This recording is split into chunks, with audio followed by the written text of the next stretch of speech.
Okay, this is the introduction to the tools and material that you're going to need to create and make your beer pong table.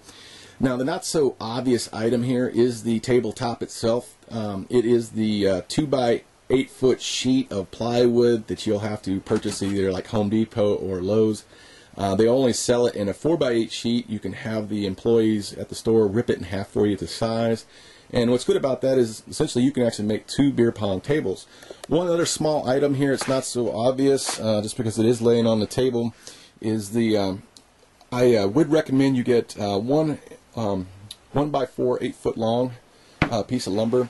This will actually help with the strengthening of the table legs and just make for an overall solid table. Now let's move on to the more obvious items that you're going to need. Here's the spray paint. Spray paint, you don't have to do this. You can buy your own paint as far as the brush kind. But I use spray paint for the detailing, the design making. So you don't have to get the top end. Matter of fact, what I got here is pretty cheap, but it does the job. You can get these for almost $1, sometimes $1.50. And but that's what I use for the design aspect of it. Then you want your paint tray with a paint roller. You don't have to use a paint roller. I just use it for speed and also keep the brush marks out as much as possible. As far as the brush, obviously you can use that if you don't want to use a paint roller. You also got here is this is important you get this, because if you don't put this on your beer pong table, when it does get wet, it will actually start to flake. And this is a waterproofing agent. You can use polyurethane. This is what I use and recommend, but you can find some other stuff that will work just as good. But it is a urethane that goes on after you're done with the design making of your table. Obviously, Kills is the primer. You don't have to use Kills, but I use it, and I prefer gray over white, but it's up to you. And then as far as going to substitute for the actual paintbrush, you can use the throwaway disposable sponge kind. Work just as good. I have disc sandpaper here that I use for my disc sander, and I've recommended if you're going to do any sanding. You don't have to typically, but it's always a good idea. But if you do the sanding on high-grade plywood, it's already pretty smooth, so I would recommend nothing less than 150, and in this case I'm using 220.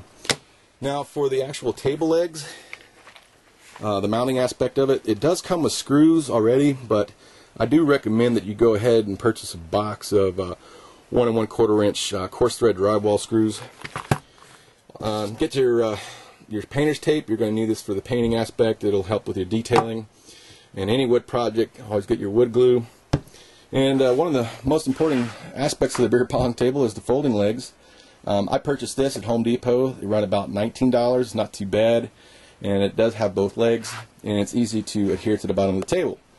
And as far as tools, pretty easy. I'm using a cordless drill, and it's got the Phillips tip on it for the screws.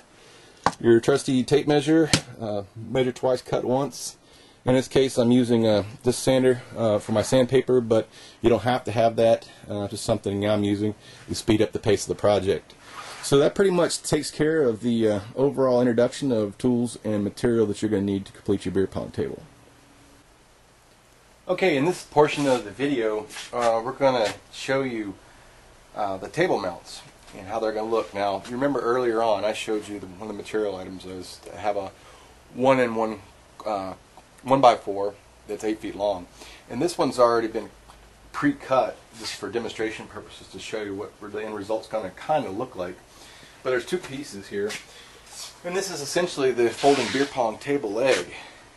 So it's going to sit on the mounts something along these lines, and it's going to be like this, and you're going to screw into these pieces of lumber, or the mounts if you will, and essentially into the actual tabletop itself. Now, some people might be asking, well, why didn't you just mount this straight to the bottom of the beer pong table? And you can, but what I'm trying to stress here is longevity.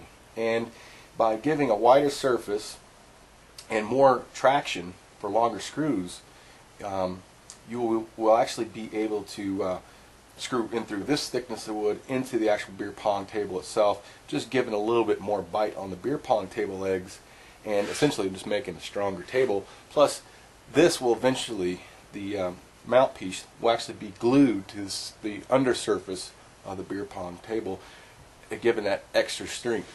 So I wanted to demonstrate what we're going after, and then next I'll show you how to cut it, or measure and cut multiple sections of this in a very quick pace.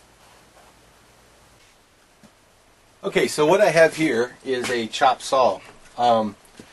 Now, if you don't have one of these, you're going to actually have to do this by hand, but I do want to demonstrate its use and what I'm trying to accomplish here. And here is essentially the 1x4 full section of lumber that I indicated need to be in your material list. Now, easy enough. You can do this so quickly where you only have to measure it really once, especially if you have a chop saw. You can do this. If you don't, you're really just going to have to do it by hand. But you want to cut the dimension at 23 inches rather than 24. And the reason being, it just don't stick out on the under edge of the beer pong table, and it looks a little bit nicer. So all you need to do here is measure for 23 inches. You just do that like that. Then you get a little straight edge or a square, whatever you have, just something straight, and that'll give you a kind of a 90 degree. So you just mark it, easy enough. Then you're going to line it up for the table saw, or the chop saw I say, and just making sure that you're getting right on that line.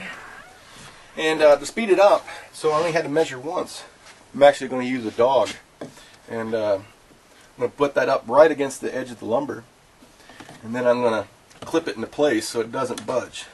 So in other words, what I'm trying to accomplish here is I do one cut perfect, and then without remeasuring, just put up the extra lumber up against the dog, and I'm ready to cut again. Now, I need 4 pieces, so that's what we're going to do here.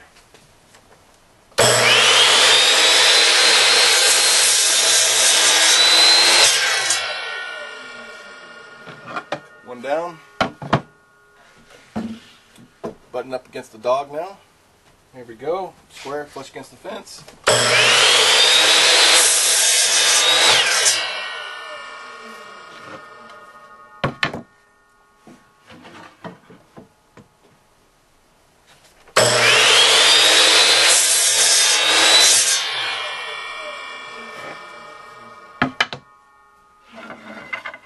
And here's the final one. Up against the fence. It's even.